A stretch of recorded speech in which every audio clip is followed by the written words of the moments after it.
to the Third Round Reversal Fantasy Football Podcast.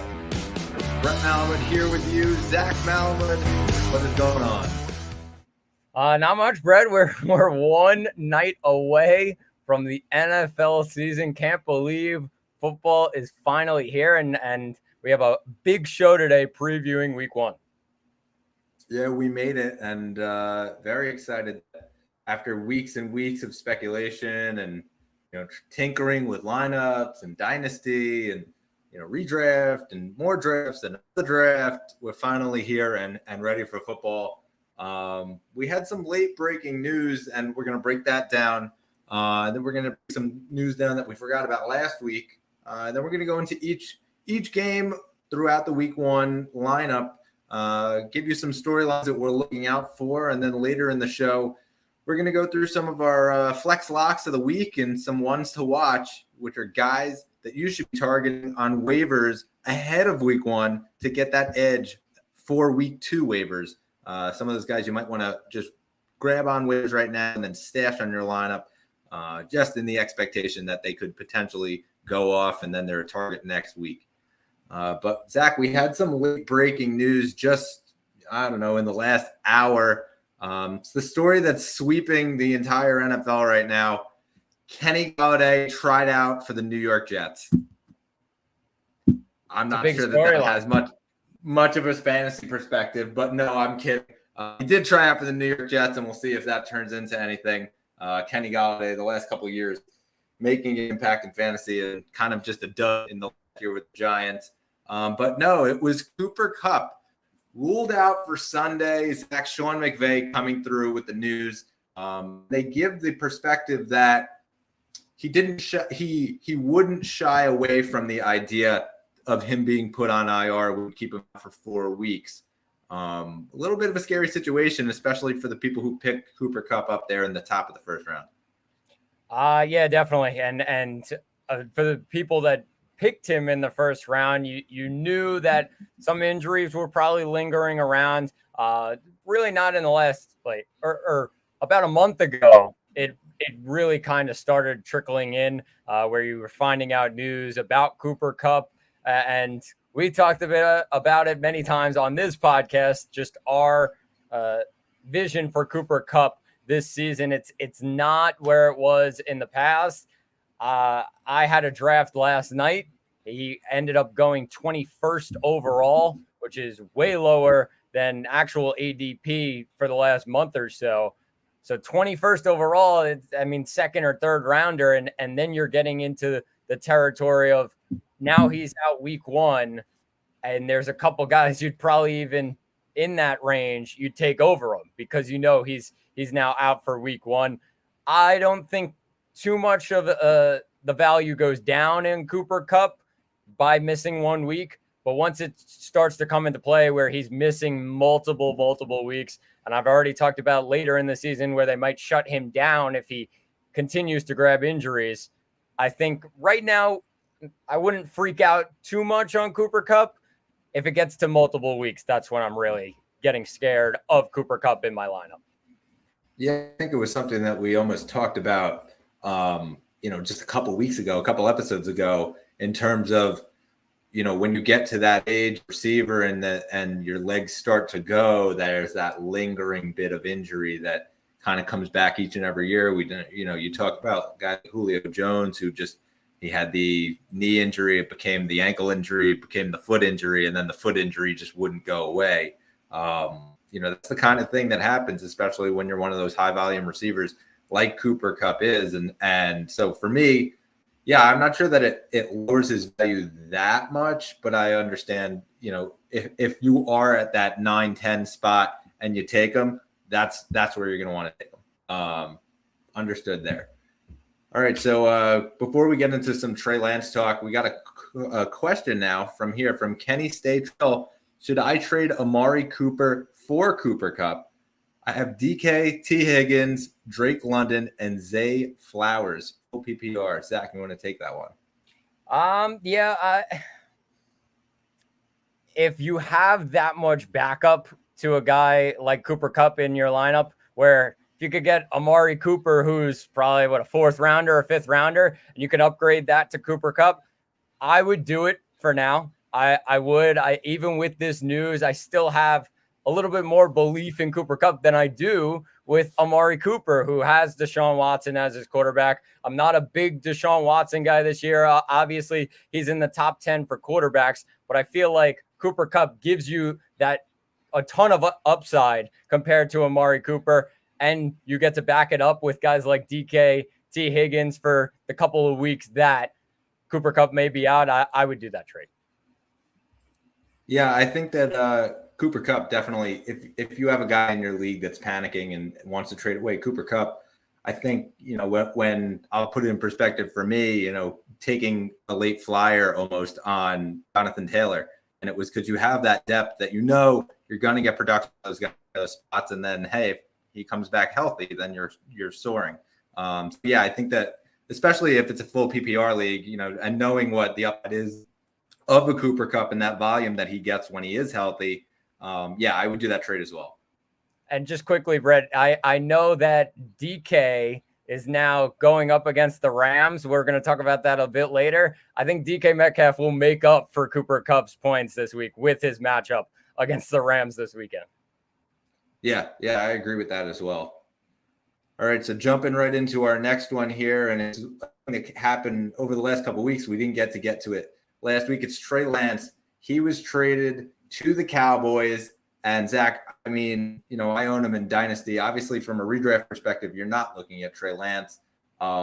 Is this kind of the end of the Trey Lance experience? Not just yet. I think you need to hold on to him in Dynasty right now, especially you who has Trey Lance. You got to keep them. Their value is just way lower than what you're going to get for a guy who's 23 years old. He still has a ton of time. I don't know where he's going to end up finding a spot. Obviously, he lands in Dallas.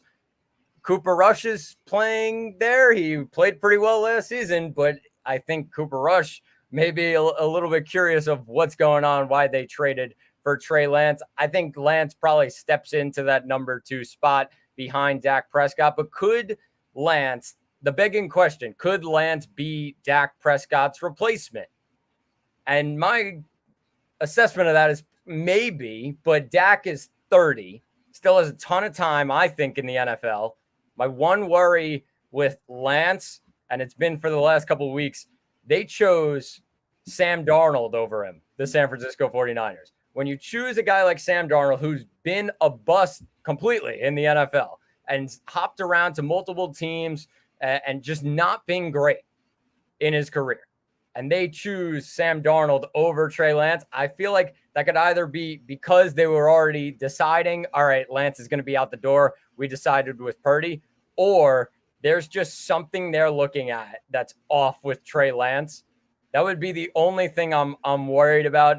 The Niners, who are Super Bowl contenders year in and year out, if they're picking Sam Darnold over Trey Lance, there might be something behind closed doors that we don't know about. There may not. They may have said, okay, Purdy's our guy. We're just going to get some value now for Trey Lance. It could be that way. I'm not sure with the situation and him going to Dallas in the end. Yeah, I think that Shanahan he's proven that he has his guys and there's no talking him out of his guys. And Brock Purdy obviously became one of those guys. And so he got time and time again throughout the offseason about his starting quarterback.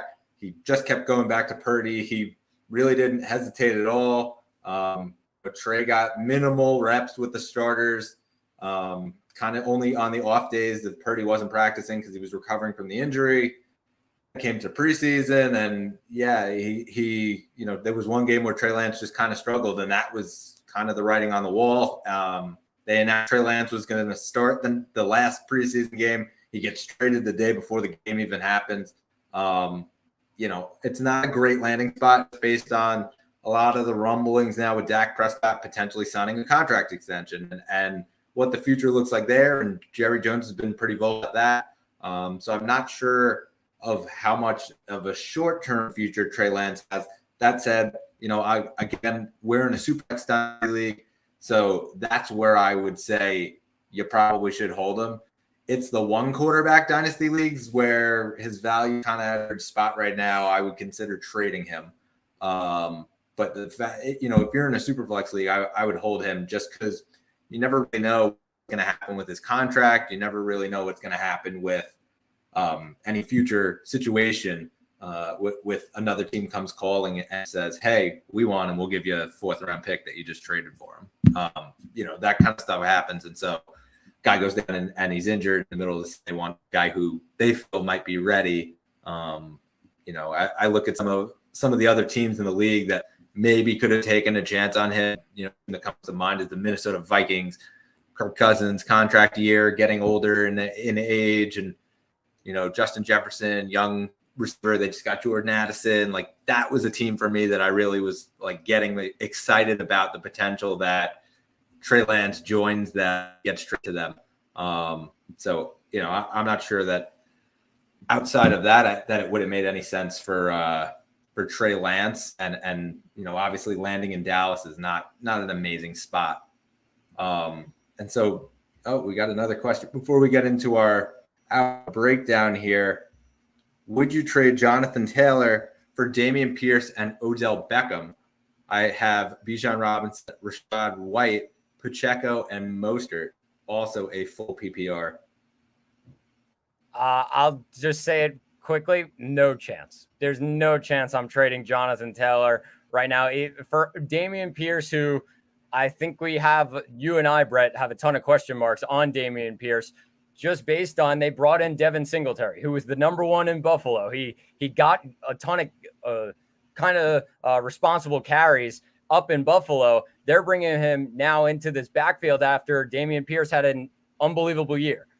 I think Devin Singletary is going to be that, quote, annoying this year. He's going to be taking some of Dameon Pierce's value away.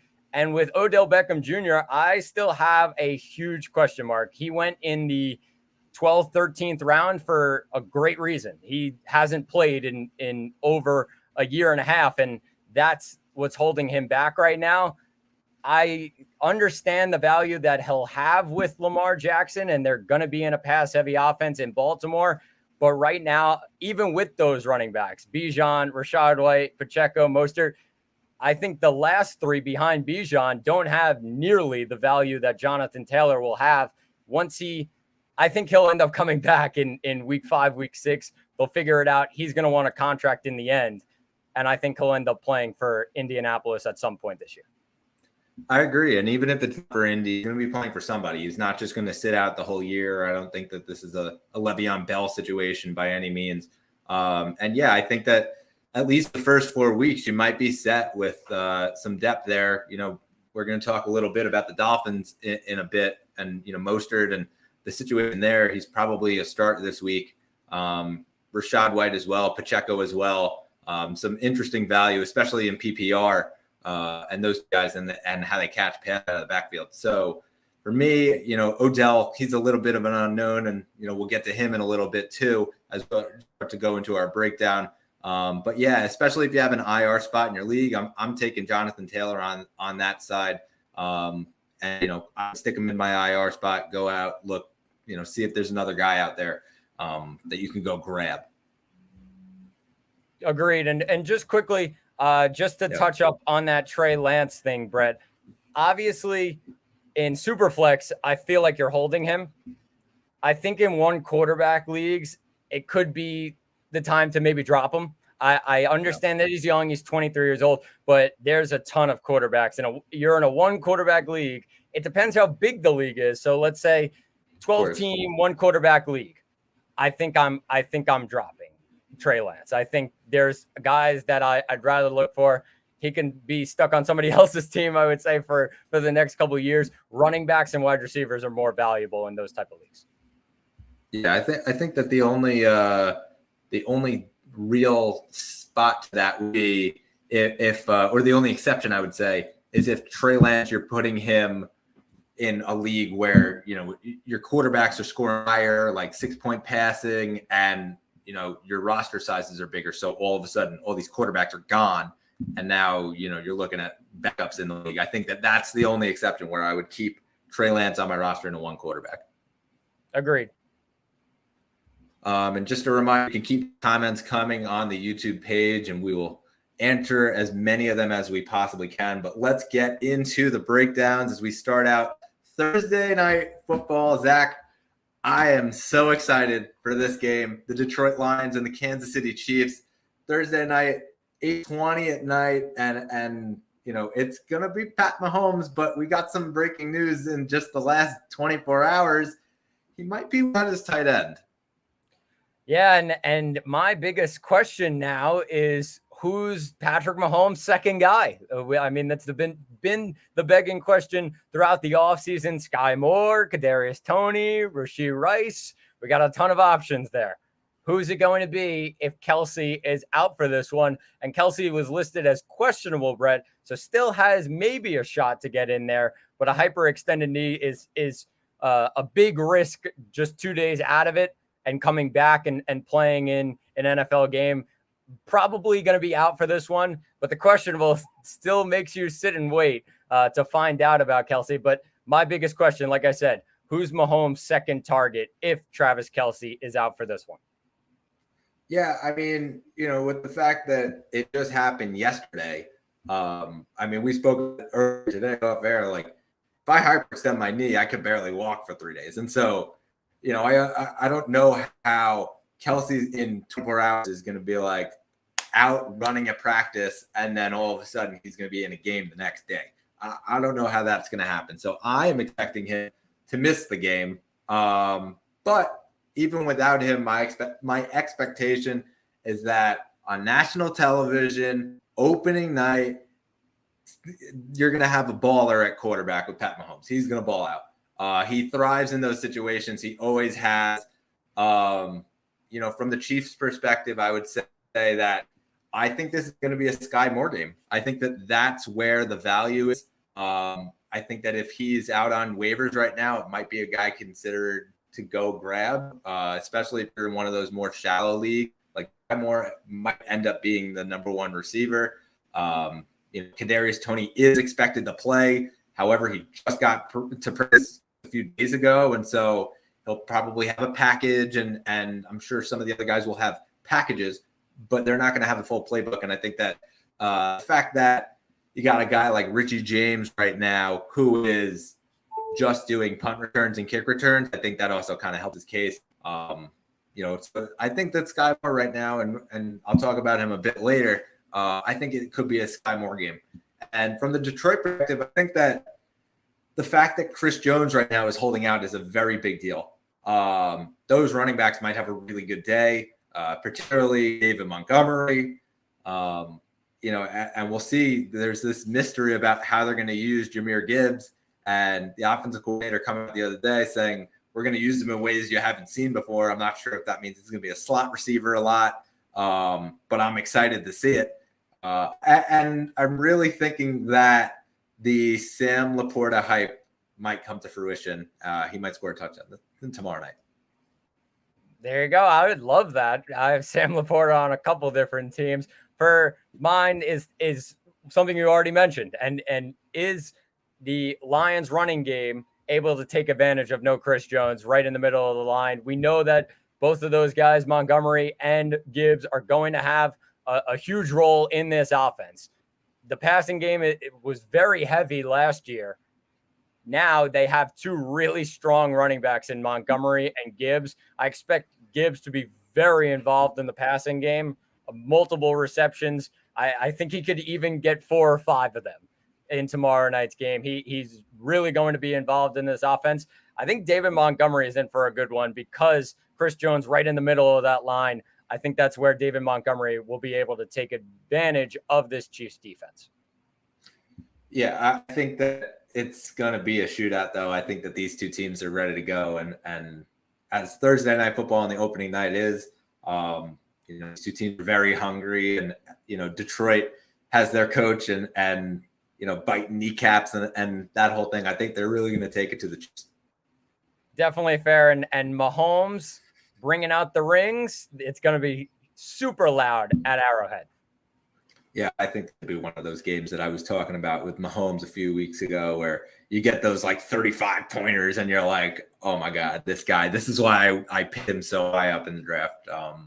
I think that we could get one of those kind of performances when a lot of people are doubting him because he doesn't have his favorite target. Yep, agreed.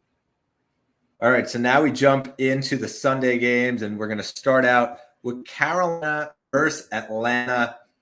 Zach, this is the moment that you've been waiting for since our rookie draft with Bijan Robinson making his debut. I think that this is going to be a pretty good game for Bijan. Just let's break down the Falcons' perspective first. So I was going to say Bijan, but I went another way. I love Bijan. I think he's going to get his points, but I'm looking for one guy that so many people have had question marks after last year, and that's Kyle Pitts.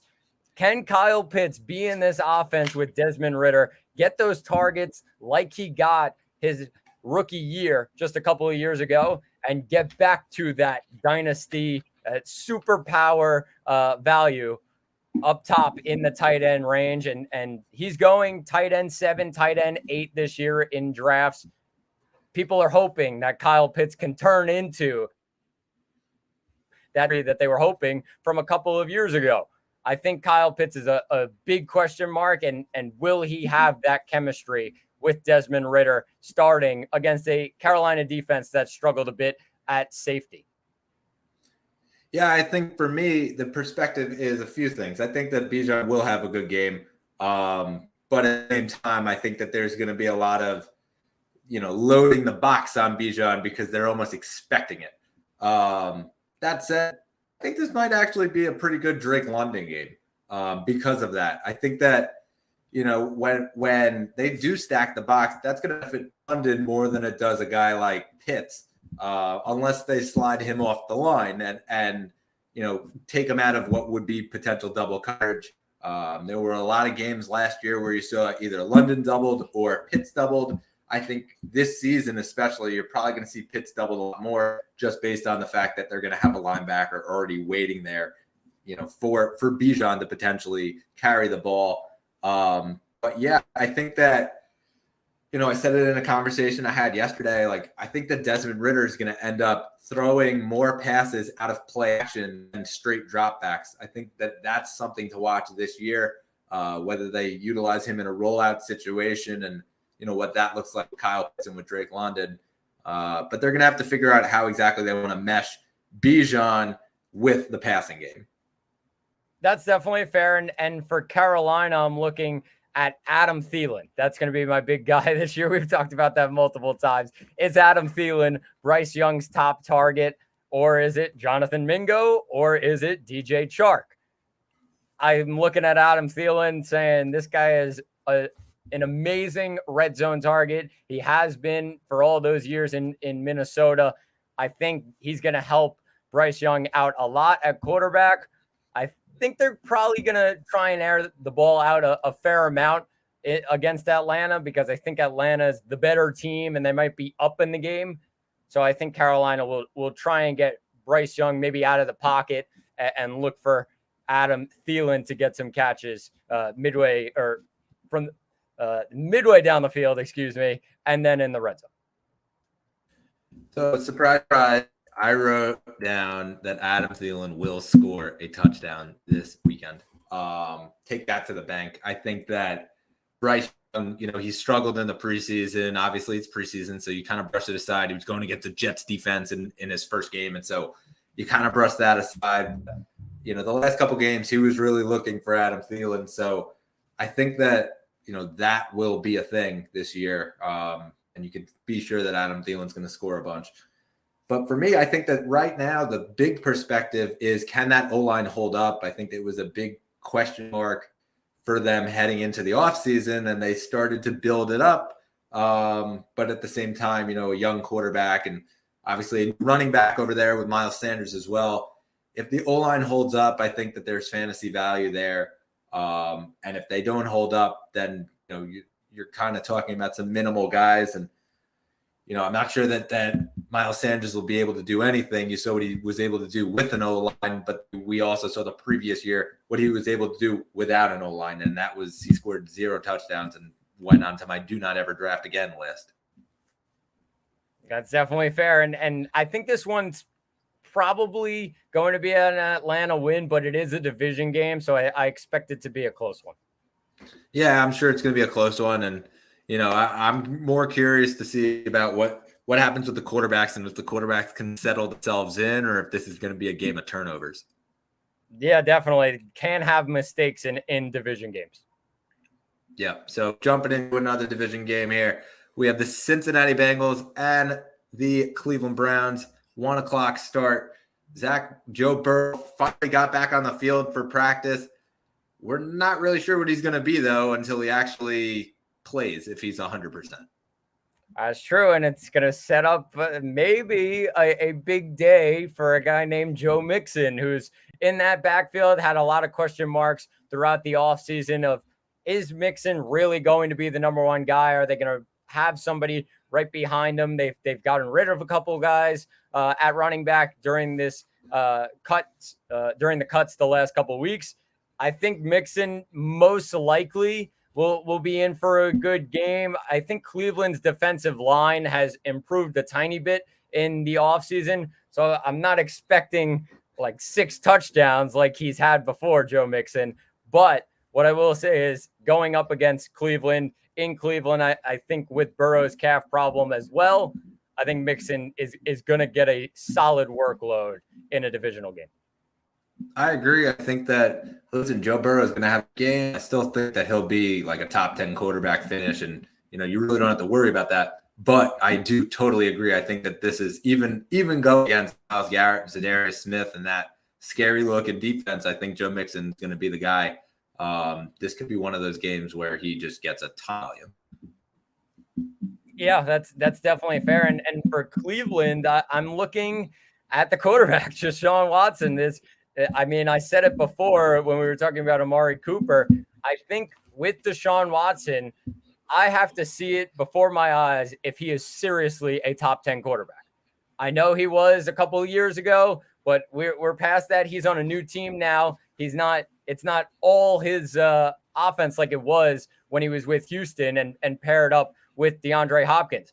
Now he's in Cleveland with Amari Cooper, but they also have Nick Chubb behind him. That was a lot different from what they had down in Houston. I'm looking for Watson. Is he seriously a top 10 quarterback and a reliable starter each and every week for fantasy football? Yeah, for me, I think that, so much money, so many picks into bringing them in, and there's still so many question marks even a year later. I think that the only real takeaway you can have from the last off season's worth is that I think Chubb is going to get more work in the passing game, and that's really just because Kareem Hunt's not there. But yeah, it's a huge question mark. And Amari Cooper, what's he going to be? And, is Donovan Peoples-Jones ever going to become something? Is a lot more going to actually be able to fit into an offense and, be a constant volume guy? And so there's a lot of question marks. I think the only real sure thing is that Nick Chubb will be good. And they're just going to kind of run him a lot, and they're going to give him more passing work. Yeah, and just quickly on Watson, I'm also looking is the speed, the agility still back to what it was a couple of years ago, because we talk about fantasy quarterbacks. It's huge when it comes to their legs. That raises their value a ton in fantasy football. Is Watson still able to keep those legs moving and get some points on the ground? Yeah, and he's coming off a suspension from last year, so he missed a lot of the, it's one thing to train by yourself, but it's another to actually have full reps with a full team going for a couple months. So, not sure if what went into the last part of the season, but obviously spacing and isolation, that's all in the past now. I think that fresh slate, and, we'll see how he does, but obviously he's also going up against the team that's probably going to want to try to control the ball. So he might not have a ton of possession and time to get it, especially if he's giving the ball to Chubb and 40 seconds every single play. Yeah, definitely. All right, so now we jump into another running quarterback here, and it's his debut, Anthony Richardson, as he takes on the Jacksonville Jaguars and Trevor Lawrence. Zach, give us some perspective here. So my big headline for this game is, "Hi, Anthony Richardson. Welcome to the NFL. Are you Lamar Jackson 2.0?" Because that's been the question all offseason and through draft season. This guy is the next Lamar Jackson. Well, is he? So we're ready to find out. Obviously, it's his first game. It's his rookie year. It's his debut. And he's going up against a really solid Jacksonville defense. So I don't think it's going to be easy for him. He doesn't have Jonathan Taylor behind him. I think this is a process with Anthony Richardson, but the raw talent is definitely there. It's 100% there, but can he go out on the field and prove it? I think we will see some positives and we'll see some negatives in this debut game. I'm not expecting an unbelievable game. He's going to be top 10 rookie quarterback now. He's going to be a monster. I'm not expecting anything crazy. I just want to see the raw talent, and is it good enough to be Lamar Jackson? Yeah, I sure hope so. That would be awesome. Just, obviously I own him in one of my leagues, but at the same time, it would just be awesome for that to be the storyline. He just takes it on, and without Jonathan Taylor, comes in, plays against a really good defense, and takes off and takes a lot of the rushing yards. I have patience. I think that's the big storyline here is patience. He's going against a good defense. He's probably going to make a couple of mistakes. It is his first start in a regular season game. I'm not expecting Moon. I'm expecting that he'll play a pretty good game. What I am expecting, though, is a nice heavy dose of Deion Jackson without Jonathan there. I think that to me is the running back that I'm most comfortable starting. Zach Moss is coming off a broken arm, and he was limited today in practice. And, obviously he'll start to progress later in the week, but I'm not sure that he's going to get a ton of work. We talked to Evan Hall a couple weeks ago, and what he brings, he'll get into the mix. But I think that the most stable situation right now for them would be to give it to Deion Jackson. So I think that this is one of the guys that, we'll talk about in a little bit on that potential waiver ads ahead of the week, just so that you have them for next week. Deion Jackson is the guy. I agree with you. And quickly, just to touch on Deion Jackson, Brett, I'm probably shying away from Deion Jackson this week. I don't know. I know there's going to be some people that, should I put Deion Jackson in my lineup ahead of this guy or that guy?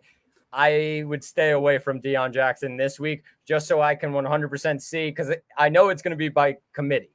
So that can mean a ton of different things. It could be 50-50 for all we know, or he can have a huge gap between him and the rest of the running backs. I think I would stay away for this week and then look forward to next week. If you really see the value in him, then you could put him in your starting lineup. Yeah, I agree. I think that Shane Steichen has been very vocal about the fact that it's going back committee by the hot hand, is what the quote was yesterday that he used in his press conference. So I think that unless you're in one of those spots where you drafted your team, you got no running backs ready to go in your starter, you drafted, one or two running backs and now they're hurt or whatever. That's really the only way that I would do it. I'm more so saying that I would pick him up just in the case that he does have this heavy workload, and now all of a sudden you got him stashed at the end of your bench. But no, I probably wouldn't start him. I know that a lot of people are hyping him up and putting them into the lineup. I wouldn't advise doing that unless it's a very deep league. Yep, definitely. All right, and so now we jump over to the other side, and it's the Jacksonville Jaguars. And Calvin Ridley, for me, is the guy that I'm most curious about. I'm not really that worried about Trevor Lawrence. And as we spoke about a few weeks ago, Lawrence had 5 touchdown runs last season. And so, using the legs, I think we're going to get a lot of that we didn't really get to see towards the beginning of last year. We saw it come apart more towards the end. He finished his quarterback 8, and we talked about completion percentage. I think that's going to continue to grow as well. I'm kind of curious though about what the workload for Travis Etienne is going to be, and whether or not they mix in Tank Bigsby here and there, or if they actually say, okay, well, Etienne's our passing guy and Tank Bigsby is going to be the between the tackles guy. I'm curious about that. Yeah, I agree with you, and I'm going to go off that a little bit with Calvin Ridley. Is Calvin Ridley the number 1 and Christian Kirk's the number 2? That's a question that I've been asking all offseason because Christian Kirk had an unbelievable season last season. He was wide receiver 13 overall on the year. And now Calvin Ridley comes in, and Calvin Ridley hasn't played in a couple of years. Obviously traded last year from Atlanta to Jacksonville. Calvin Ridley has been getting a ton of hype throughout the offseason down in Jacksonville. But is he truly that number one option? And then we just all of a sudden throw Christian Kirk off to the side after what he did with Trevor Lawrence a season ago. I'm curious to see what goes on there. I expect in this game for both of them to really get involved because they are playing Indianapolis and an easier matchup than they're going to get throughout the season. I think both of them are going to be in for big games, but who is Lawrence going to favor more is my question. Yeah, I think that's an interesting point as well. And it's been a long time since Calvin Ridley actually played a game. And so, how much did they actually put him in there? And is he full go and all of that, those question marks. And he seems to be in shape, but you don't actually know until the game starts. So for me, it's a question mark just from all standpoints. I can tell you that ETN is probably going to have a good game, but also we don't know that for sure because it's the unknown. And so I think that from all perspectives, I can say that Trevor Lawrence is your guy that you can be sure is going to get points. I agree with you. So we get to our next one, and it's a team that we have spoken a lot about that we're really unsure about the quarterbacks and what it means for the rest of the team. Baker Mayfield and the Tampa Bay Buccaneers, as he makes his Bucs debut, they go travel into Minnesota and have to take on a stingy Minnesota Vikings defense, which features Jordan Addison making his debut, Justin Jefferson potentially getting a contract extension within the next couple of days. We saw that rumor fly in the last 48 hours, and TJ Hawkinson's back, and magically his back is healed and he's out there and playing, and he's now a little bit richer. Yeah, definitely. A lot of storylines coming out of this game. We'll start off with Minnesota. I think Alexander Mattison is my biggest question, his role in this offense, because Minnesota really hasn't helped us out a lot. Speaking about Alexander, they've spoken so highly about Alexander Mattison, but there's also the thing of, can he be Dalvin Cook?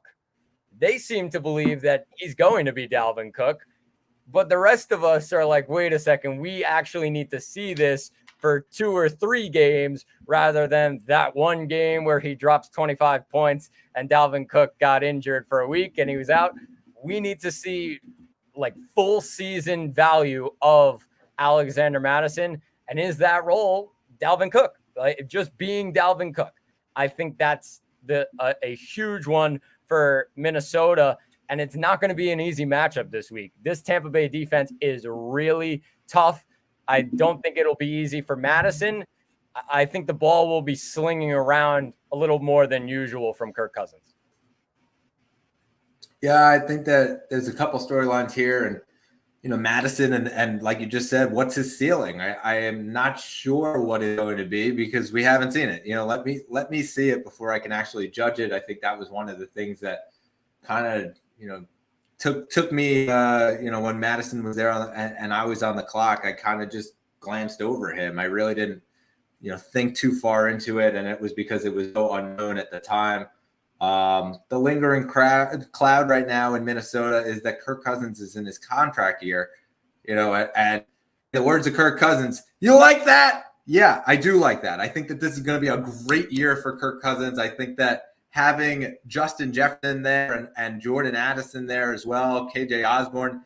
Listen, nobody's really talking about KJ Osborne. I think that that's a guy that's going to have a lot of value this year, in addition to Jordan Addison and whether they stick the number 2 cornerback on Addison or Osborne, it's going to be interesting to see there because I think the other person is going to benefit from that. And lastly, just is Jordan Addison going to be as good as I think he will be? this weekend's a really good test for him going against, like you said, a really good defense. And obviously they're going to double Justin Jefferson for basically the whole game. And you can be sure that the safety is going to be crowding over and spying on the Jefferson routes. And so is Addison going to be able to get those targets in the open field? And that's kind of what I'm curious to see most. And then for Tampa, the questions are everything. The question is really everything from, is Rachaad White going to actually get a full workload? Is Rachaad White going to be a pass catcher out of the backfield like he was Tom Brady? Is Baker Mayfield going to be a actual quarterback this time around, unlike how it ended the last stop? What's the effect going to be on the two receivers? Is Mike Evans' contract situation going to have a big cloud over the Tampa Bay? Week 1 is really going to tell us a lot about this team and how they're going to go.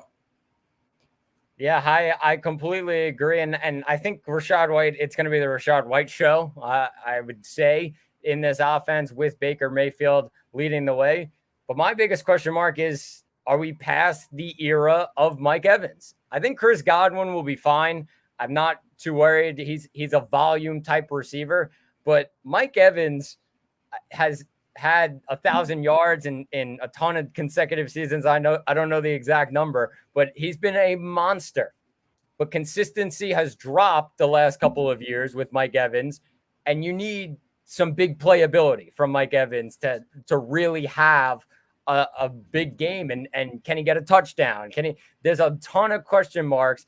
Can he keep that up? Like I said, I'm not worried about Chris Godwin. I'm really worried about Mike Evans in this offense with a quarterback in Baker Mayfield who's, let's just say it, worse than what they had with Tom Brady for all of those years. I think it's a big downgrade, and Mike Evans, I think, is going to be hurt the most by that.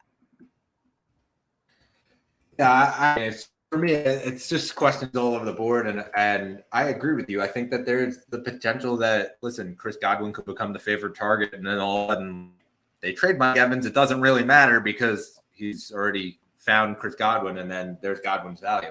So, yeah, I'm curious to see what happens with the accuracy and whether Baker can get it together, though, because it just kind of didn't really end well for him in Cleveland, and he was out in LA, and it didn't really have too much of an effect on the fantasy world. And so from the perspective here, I think, you're obviously, if you have Baker Mayfield on your team, I'm hoping, that you are in one of those deeper leagues or a super flex league and not looking at starting him in one of those, one quarterback leagues, unless it's, even a 16 team league and everybody has two quarterbacks.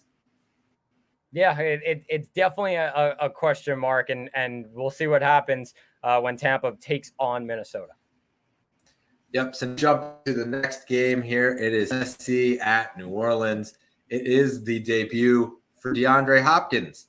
It is also the re-debut for one Michael Thomas, and for Derek Carr is his debut. And how does that go? So, Zach, which team you want to break down first? Let's do New Orleans, and I can start off, Brett. I have had 3 drafts in the last week, and every single one of them, I have taken a guy by the name of Chris Olave. That is what I'm going for. I think Olave is in for a monster season. I think the upside is top 5 at wide receiver. That's really what I'm looking at. Carr was paired up with Devontae Adams last season and excelled perfectly. I think Olave gets a ton of targets this year. He's going to be the number 1 guy. People are worried about Michael Thomas. I'm not. I think Carr sees what he has in Chris Olave and will go after it, make him a 100-plus reception receiver this year after a rookie year where he had 70-something receptions with a ton of different quarterbacks, Andy Dalton, Jameis Winston, and he still put up ridiculous numbers, Chris Olave. So now he has a quarterback who can sling the ball around in Derek Carr. I'm hoping that Chris Olave has a season to remember. Yeah, for me, when it comes to the Saints, it really just comes down to what's the Michael Thomas effect going to have on Chris Olave. Olave is a stud, and yes, I agree with you. He's probably going to finish top 5. I would say he could finish top 3 by all means if it goes his way. Will Michael Thomas be that thorn in his side when it comes to fantasy value, though?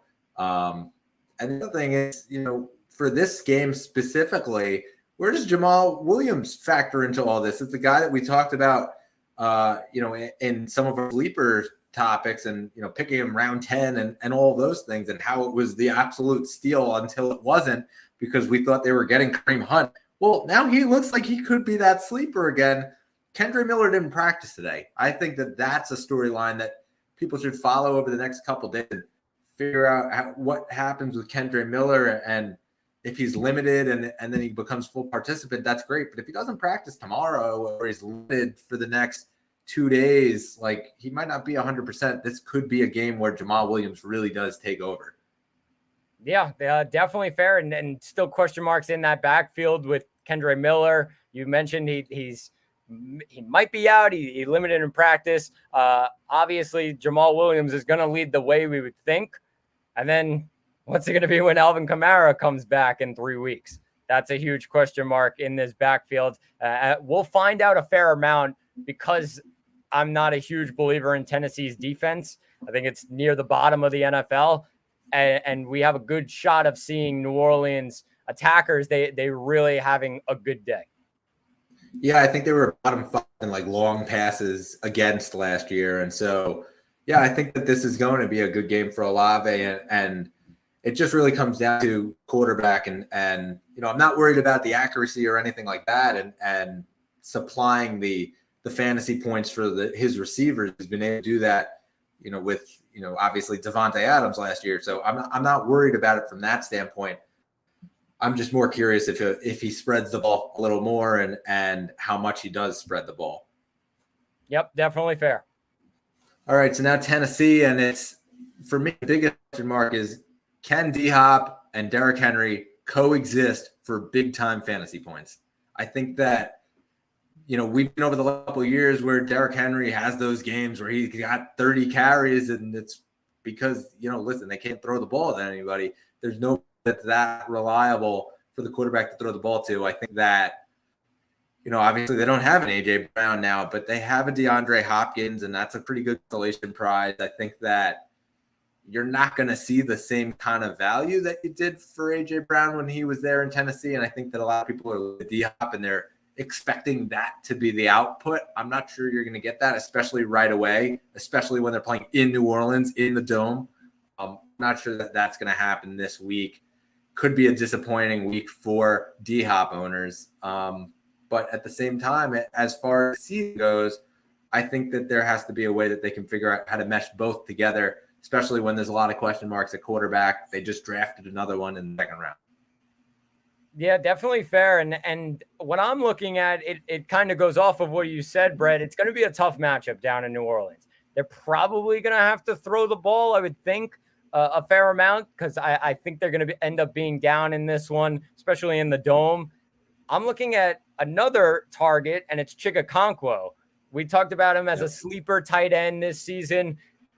What is his role in this offense? Because we talked about Tennessee. They really favor throwing the ball to tight ends. They did it to Austin Hooper last year, and obviously it's not what DeAndre Hopkins owners want to hear, but every wide receiver has basically failed in Tennessee in the last couple of years with Ryan Tannehill at quarterback.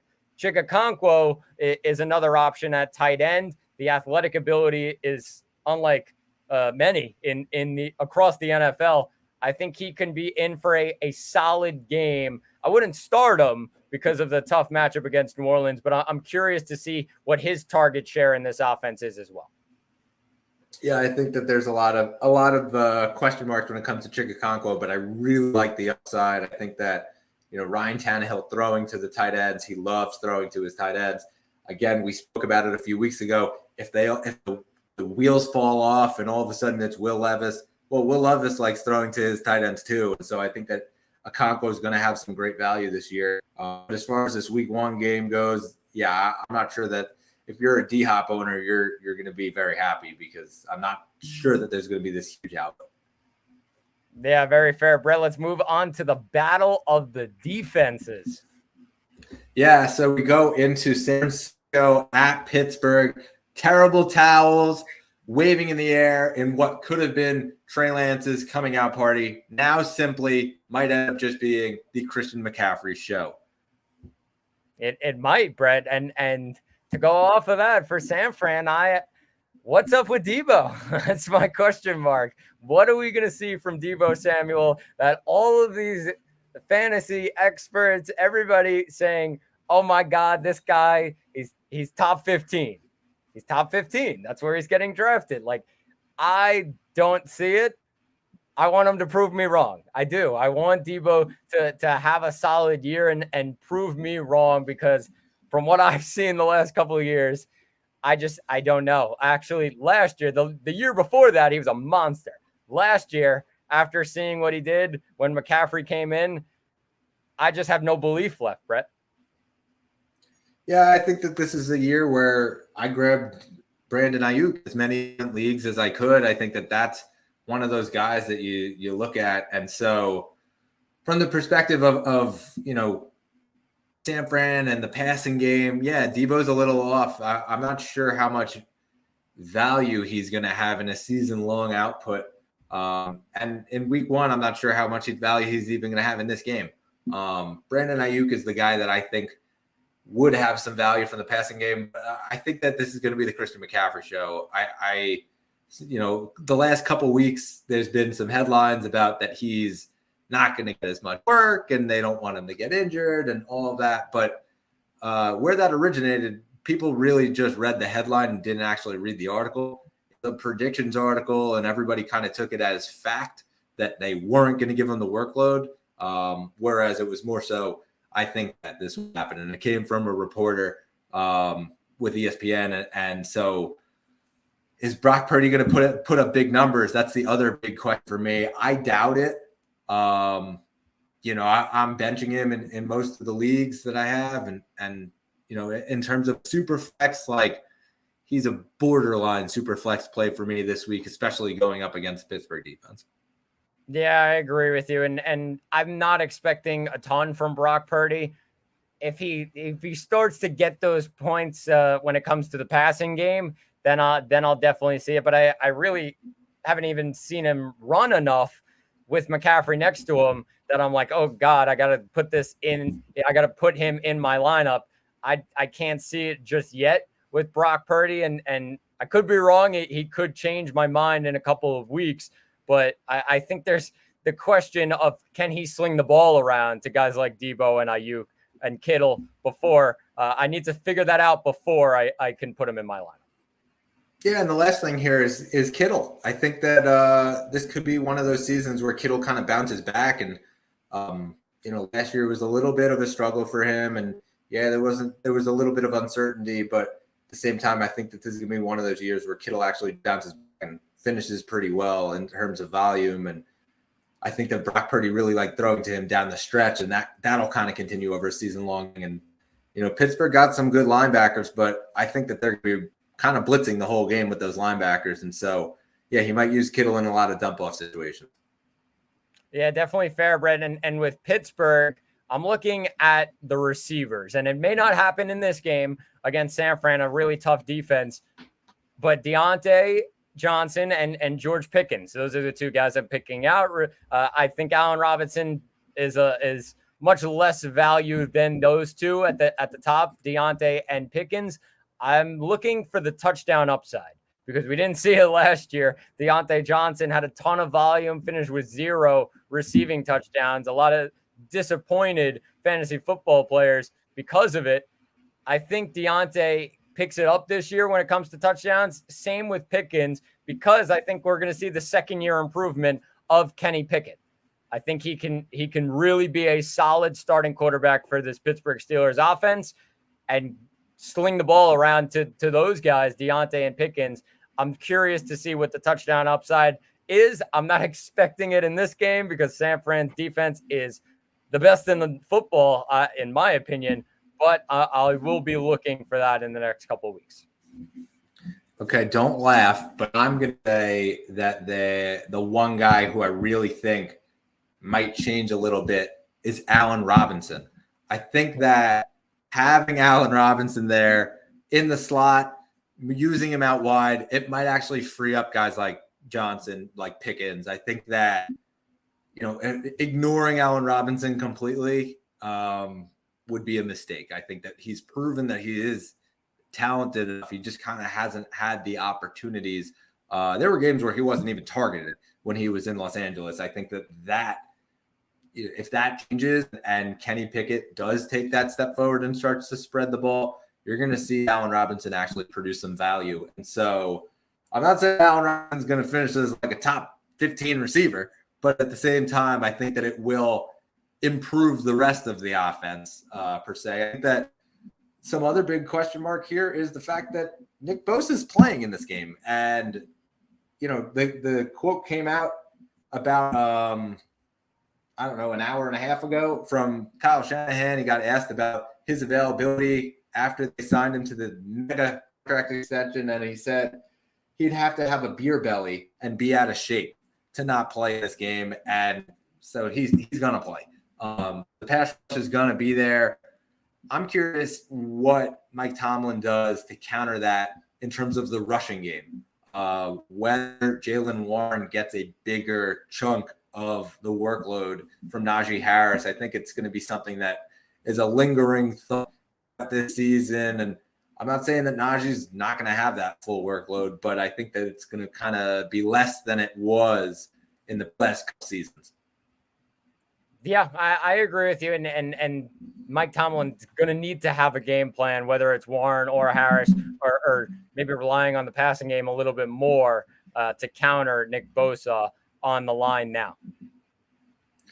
Yeah, it should be an interesting one, though. Yeah, a lot of defense there. That one should be a low-scoring, exciting affair out there in Pittsburgh. As we jump to the next one here, 1:00 start. It is Arizona and Washington. Zach, Josh Dobbs got the starter during practice today. He's expected to be the starter, but the big question mark for Arizona, who's the starter for the whole season? Will it be Josh Dobbs? Are they going to go to Clayton Tune throughout the season? I mean, Kyler Murray, they just came out today that he might come back later in the season and actually play. But that said, if he is healthy and they're like 0-12, well, you're probably not putting Kyler Murray back out there. That's very true. And for fantasy, there's only one guy on my list for Arizona, and it's not Marquise Brown, who I have in my dynasty league. It's James Conner, the running back. Is he the man? He probably is. I think he's in for a monster season when it comes to fantasy. I think he's going to get all the carries. Just rely on James Conner. Do what you can. We don't even care about winning a game, I think. But we're going to have James Conner, and he's going to put up fantasy points for all those fantasy owners. Yeah, I'm staying away from the entire Arizona Cardinals team with the exception of James Conner, who will be right there in my lineup as running back number 1 or 2. Depending on your roster. I think that James Conner is going to be a monster this year. And Washington has a good defense, but at the same time, I think that that's going to be James Conner show because I'm not sure how much else they have going for them. Yeah, I agree with you. And with Washington, are the running backs, Brian Robinson and Antonio Gibson, are they reliable flex options? That's what I'm looking out for. I expect the receiving game to be solid. McLaurin and Dotson and maybe a couple more in there. I think the running game is my question with those two guys. How is it going to be split? And can I trust either of them or maybe even both of them to put in my lineup as flex options throughout this season? So I think that figuring out the running back room for me now is those big questions, as well as, listen, I think that Josh Dotson's going to have a good year, but I'm looking for Sam Howell to take a big step forward. And so for me, I think that it really comes down to this week, I will be evaluating whether or not Sam Howell can be a flex option in one of those leagues, because this week I'm probably keeping him off of any team. I probably would bench him, but that he does actually perform against a team like Arizona, where he should perform, I think that a super flex option might be a good candidate. Yeah, I agree with you. And Brett, let's start quickly heading through these games. Yeah, so we jump to our last o'clock. It's Houston versus Baltimore. I'm not expecting it to be a very close game. Lamar Jackson going up against this new Houston Texans defense, and I think that the Baltimore defense right now is the team that I'm starting. The unit that I'm starting in my defense right now. I think that they're ranked as the top defense by a lot of outlets.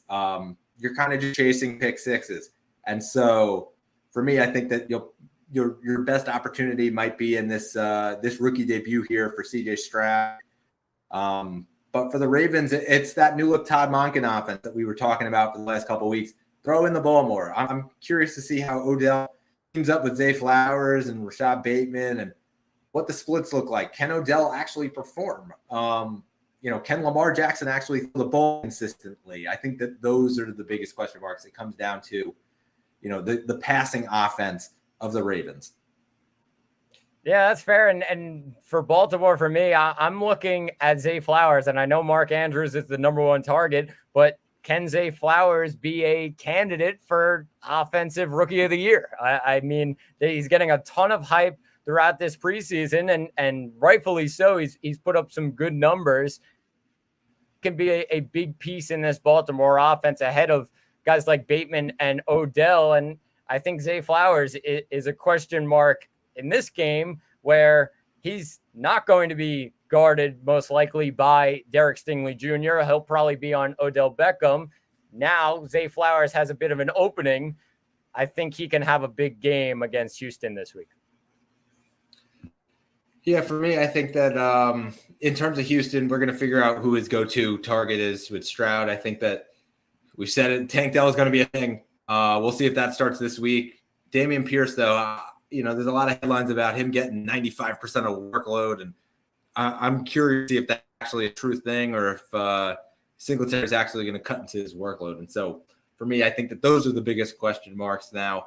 But let's jump to those 4 o'clock games, and we're going to figure out whether Aaron Rodgers sold the Chicago Bears to Jordan Love. Jordan Love's debut, the complete unknown. I think this could be an Aaron Jones game.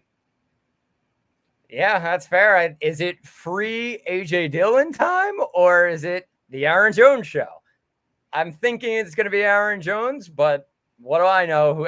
During this offseason, AJ Dillon's been getting some work as well. And may he have an increase on what he had last year, or is it just going to stay the same with Jones getting some carries and then all of the passing game and Dillon also getting some carries out of the backfield? I think that's the big question mark for Green Bay. For Chicago, I'm looking at DJ Moore, because the trade during the offseason for the number 1 pick, DJ Moore comes back in return.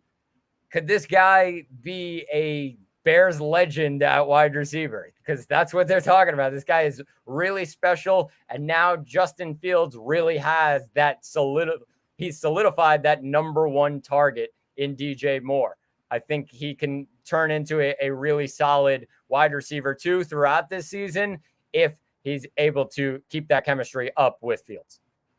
Yeah, I think that you're going out and you're getting him pretty early in drafts now, and so are too murky. I think that they got a number 1 pick, or they traded the number 1 pick to go get him, and so I think that they're going to utilize him pretty heavily. The big storyline for me here is Roschon Johnson, and how does he factor into the split with Khalil Herbert? He was the backup to Bijan Robinson, and so what does that look like? And will Khalil Herbert have a big enough role in this offense to make a massive fantasy jump forward? Yeah, that's definitely fair. And the question mark in that backfield, there's 3 of them.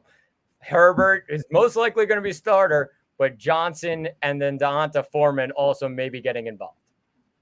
Yeah, a lot of D'Onta Foreman ads this week I've seen in a couple leagues that we've had. Guys picking up D'Onta Foreman. I'm not sure about how much of an impact he's going to have, but hey, that's okay. They're not on my team. Fair. He's on the end of benches. Yeah, there you go. So now we jump on to the next game here, and it is the Denver Broncos' new look with head coach Sean Payton as they take on the new look Las Vegas Raiders. Jimmy G to Devontae. I think that right now is the big question mark, and whether Jimmy G can coexist with Devontae and whether Devontae can have the same kind of production that he had with his friend Derek Carr.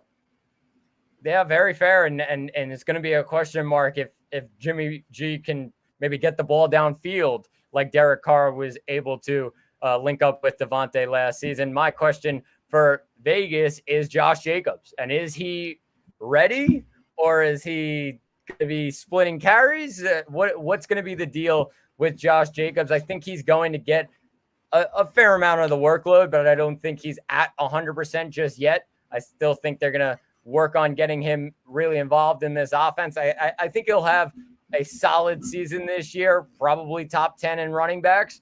It's not going to be close, I don't think, to what he was able to put up last year with 2,000 yards almost. I don't see that happening just again, because he's probably going to try and get eased back into the workload in these first couple of games. Quickly, Brett, with Denver, I'm going with Javonte, the guy on the other side who had a knee injury, is coming into this game, and you're saying in Denver that, oh yeah, he's ready to go 100%. He's not getting this full workload. There's no chance. There's absolutely no chance. He's a flex play right now, in my opinion. If you have him as your RB2, you're going to have to start him there. But I think he's a flex play right now against Vegas, because I think Samaje Perine is splitting carries, maybe 55-45 in favor of Javonte, but very close. Yeah, I think for me, for Denver, Jerry Jeudy's right now hurt with a hamstring strain, and so is Cortland Sutton going to have a hot start? That's kind of where I think, Eileen, just on the fact that last year it really looked like Cortland Sutton really meshed well with Russell Wilson. It was the only thing that kind of went well for Russell Wilson was that connection with Cortland Sutton. Marvin Mims, though, sleeper candidate, one to watch. I think that he's a guy that potentially could have a big impact. And yeah, curious to see also what Samaje Perine's role is as they start to ease back Javonte. And just quickly, if you have Josh Jacobs in your league, I would hope that you picked up Zamir White as well. I think that he's going to have a bit of a role, at least early in this season. And listen, when you have those running backs that hasn't played in training camp and all of a sudden goes right in, there's the potential that there is an injury. Not that I'm trying to predict any injury, but just in the case that there is a Josh Jacobs situation, it is good to have Zamir White on your bench stashed away just as an insurance policy. Yeah, Brett, and just quickly, 12-team leagues, not 10-team leagues, but 12-team leagues, pick up Marvin Mims. Just stash him on your bench. I think he's a guy to watch out for this season. Yep. So now jumping into our other 4 o'clock game, it is Philadelphia at New England. And Zach, I think the big question mark for Philly here is who is the running back one? Because they listed 4 guys as the running back one on their depth chart this afternoon.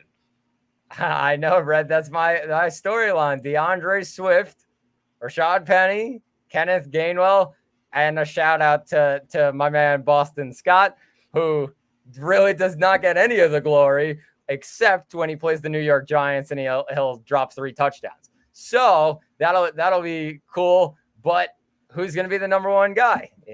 I think it's Swift, but it could be Penny. But then Gainwell's been there before.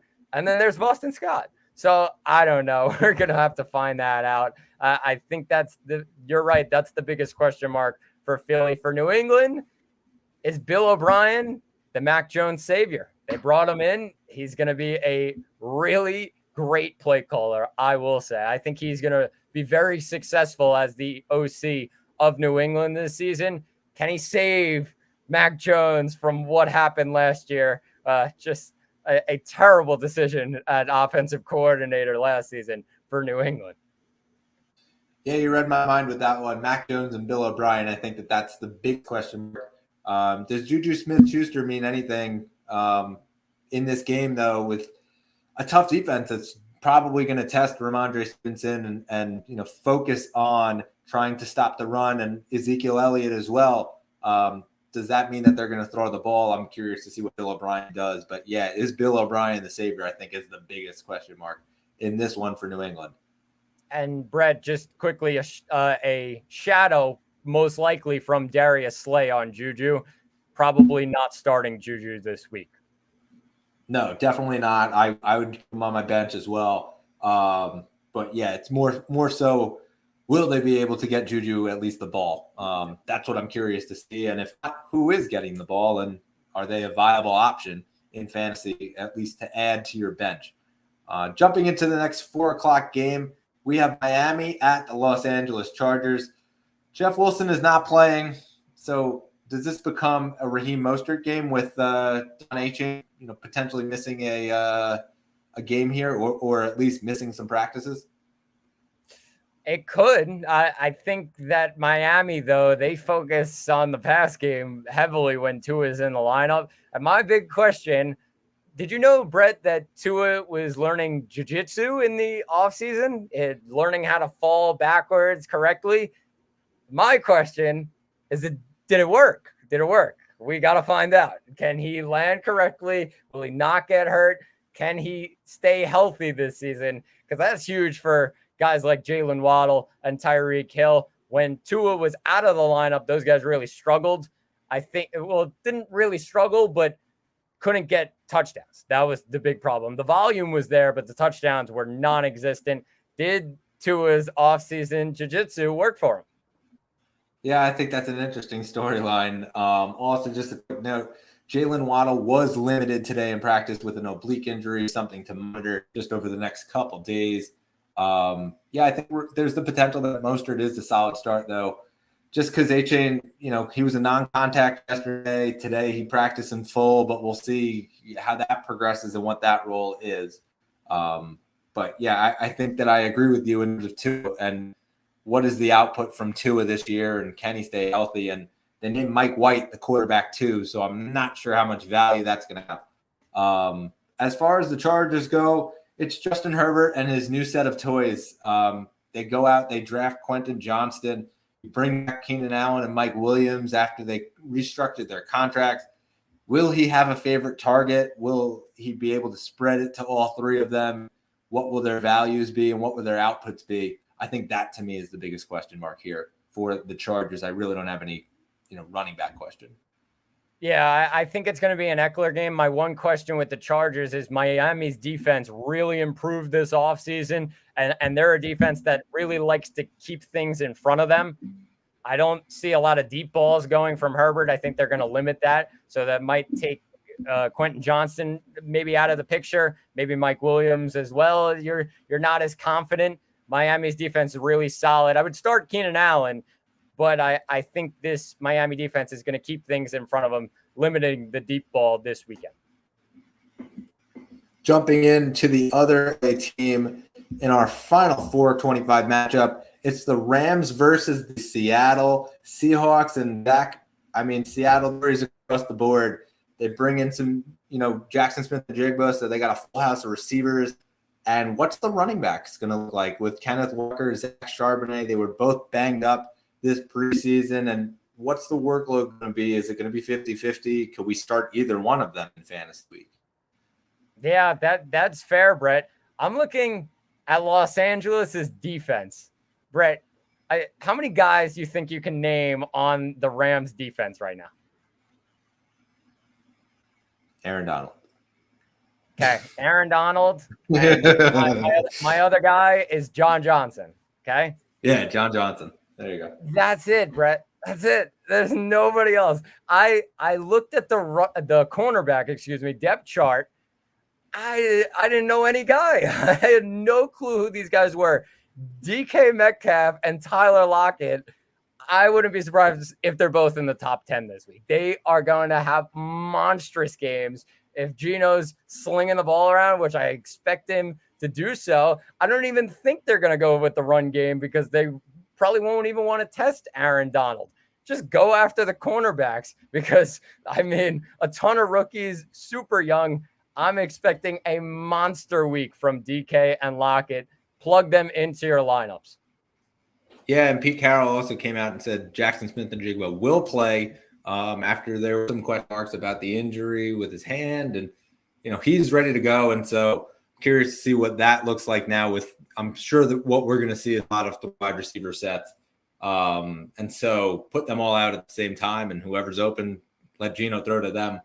For the Rams, the big question mark here is no Cooper Kupp, and so what does that exactly mean for the rest of the offense? Puka Nacua, the guy that you could potentially go out and add if you had Cooper Kupp. Van Jefferson's a guy that you could potentially go add that we know has been proven that he could catch the ball. And so is he going to be shadowed by the number one, though? And so that's an interesting point. I think that this really just means a lot for a Cam Akers game. I'm really just leaning into the fact that Cam Akers is going to have a huge workload this year. After a season where we thought he might not be on the team for the entire season. I think that this is going to be a Cam Akers year, and it starts this weekend. I agree with you 100%. It's Cam Akers or nothing for me in this game up in Seattle. Yeah, and so I don't know that there's too much debate there. Let's jump into the Sunday night game. It is Dallas against the Giants, and Zach, for me, Dallas, the big question mark is Tony Pollard going to actually be a running back one and finish at the top tier of the running backs.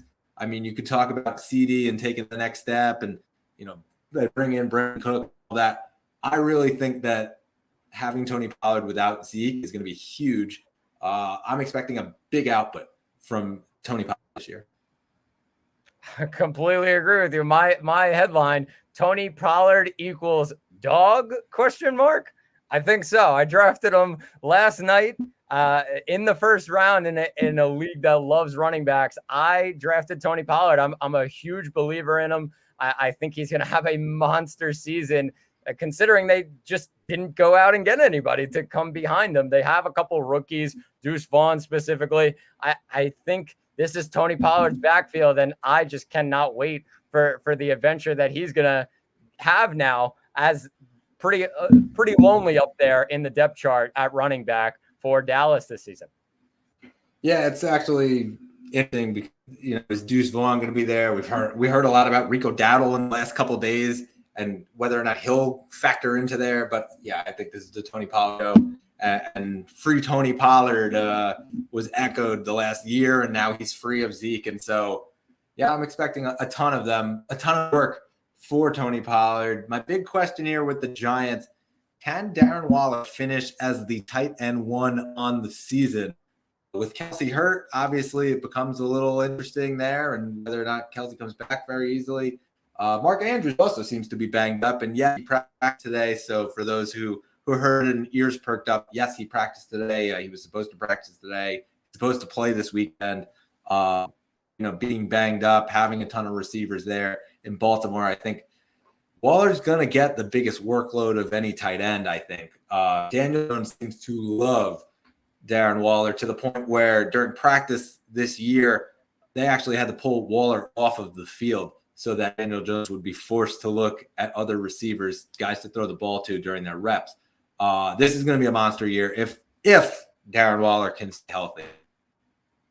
That's my big question mark. Is Darren Waller able to stay healthy? Can he be number 3 tight end in all of fantasy, maybe number 2 tight end behind the man himself, Travis Kelce, who is probably a lock for number 1 already. But I think Darren Waller, can he be that number 2 tight end, or is he going to go back to what he was last year where he had a lot of injury concerns and he finished, I think it was tight end 33 last season. So, I mean, that's the question mark. Can he stay on the field for New York? If he can, it's going to be a monster season. All right, so now jump into the Monday night game. It is going to be a good one. It is Aaron Rodgers' debut. After 18 years in Green Bay, he is now taking his debut on the New York Jets as they take on a really tough matchup in the Meadowlands, the Buffalo Bills. Zach, I think it's not going out on a limb to say that Garrett will score a touchdown in this game, is it? Nope. He's not. Yeah, It's not. And Tre'Davious White will be back, so it's a question mark. But I'd favor Garrett Wilson. I think this is going to be one of those years where Garrett Wilson steps into that upper echelon of wide receiver, and we're talking about him in the same breath as Justin Jefferson. And I really think it has to do with the fact that Rodgers likes his favorite guys. He will always throw to the most reliable guys that he trusts. This is going to be one of those years where Garrett Wilson's getting 12, 13 targets every single game. I think that, and his target rate compared to his catch rate, it's very high. And so he's going to catch a lot of those. And so I don't know that I'm going out on a limb saying he's going to score a touchdown week 1. I think he will. Biggest question mark right now is, what is the Breece Dalvin split going to be like, especially week 1? I'm not really sure. And so I'm very unsure of starting either one of them right now in a flex option, but I'm not sure that I'm starting them very high. Yeah, that's fair. I mean, I'm starting Dalvin Cook. I think he's going to get a chunk of the workload, but he's going up against the Buffalo defense, so that kind of downgrades him a tiny bit. Yeah. I'd still start him. I think he's a flex option in starting lineups, and for Breece Hall, I'm benching him for now.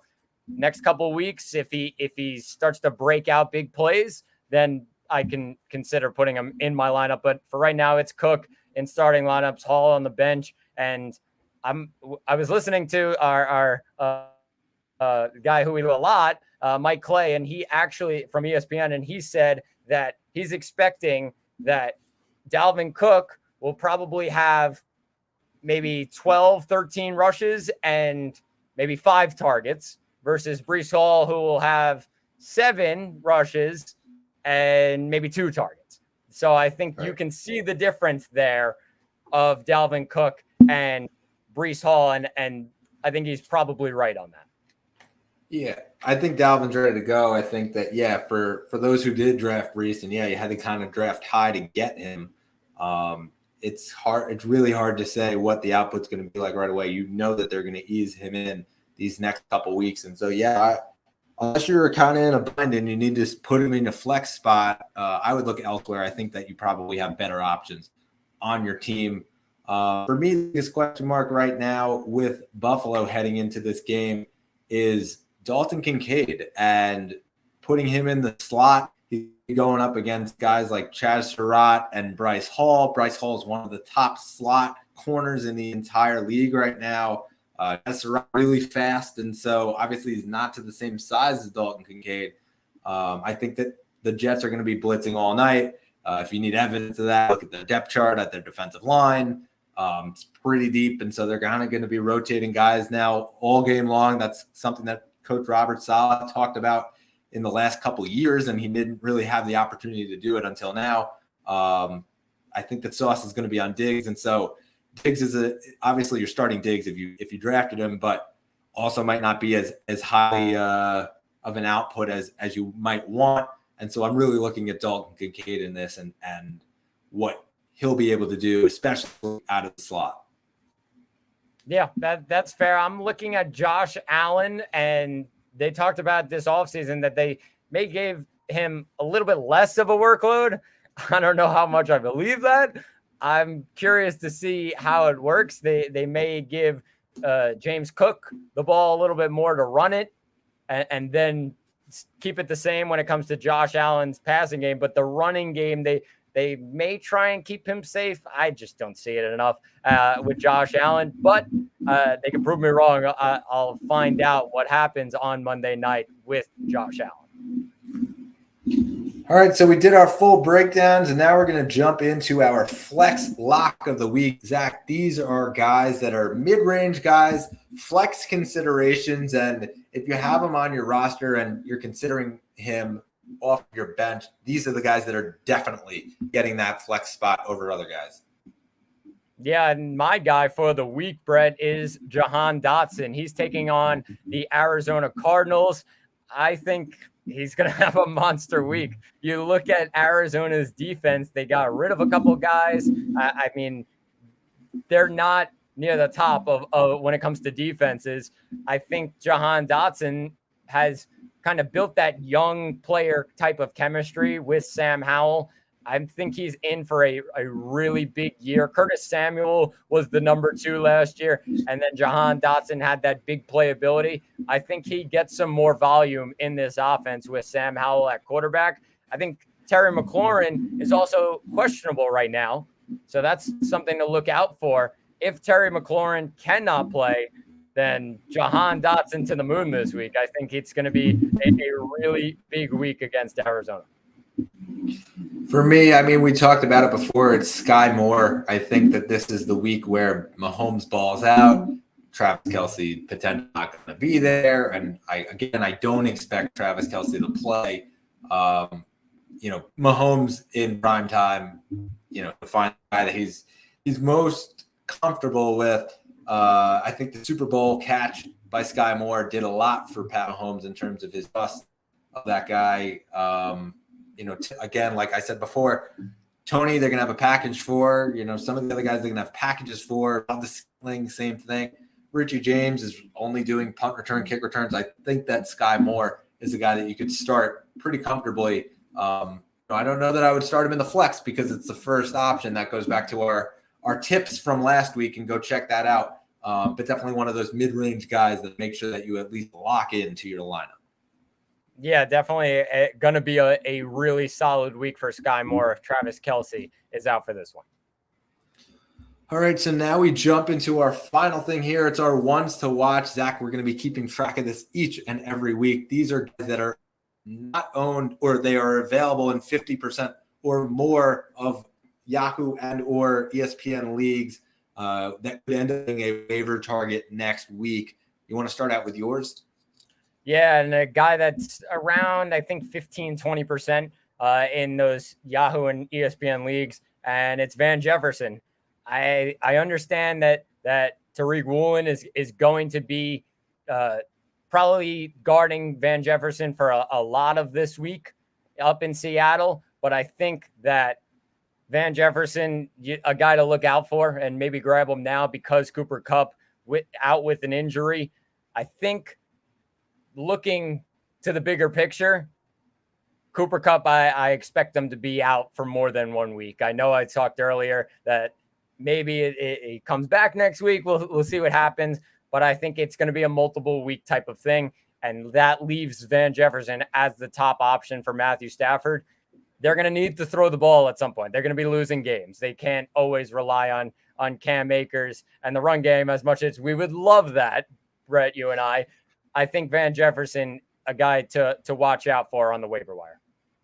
Yeah, Van Jefferson, definitely a good pick there. And I think that, he will have a good impact, especially just based on the fact that we just talked about it with Aaron Rodgers, like quarterback trust. I think that's a huge thing with a receiver and Matt Stafford throwing there. And so for me, I picked Deion Jackson. I think that, like we spoke about before with that matchup, it comes down to the Jonathan Taylor situation. He's going to be out at least 4 weeks, no matter what. If he's on the team, he's not on the team.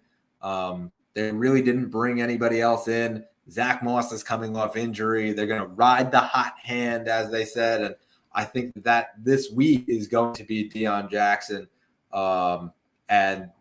New coach is going to come in and hopefully say, hey, this kid is good. And okay, let's ride this hand. And so that's where I see it going. He's available in 64% of Yahoo fantasy leagues. And so for me, I have Deion Jackson. So Zach, we're going to compare next week. See how Deion Jackson does against Van Jefferson. And, it should hopefully be a fun one to keep track of all season long. Definitely. Agreed. All right. So Zach, this was a long one as we go through the entirety of, the week 1 matchups. And, next week we're going to actually be able to get into some of the recaps of week 1 and take a little bit of a look at some of the week 2 targets. And, obviously we're going to look back on our flex locks from last week, our one watch, and jump ahead to week 2 and pick some new guys as well. But yeah, football is back tomorrow, Zach. I cannot wait, Brett. It's finally here. Yes, thank God for that. We will catch you all next week here on the Third Round Reversal Fantasy Podcast. Until then, go check out our old episodes. I'm Brett Malman signing off with Zach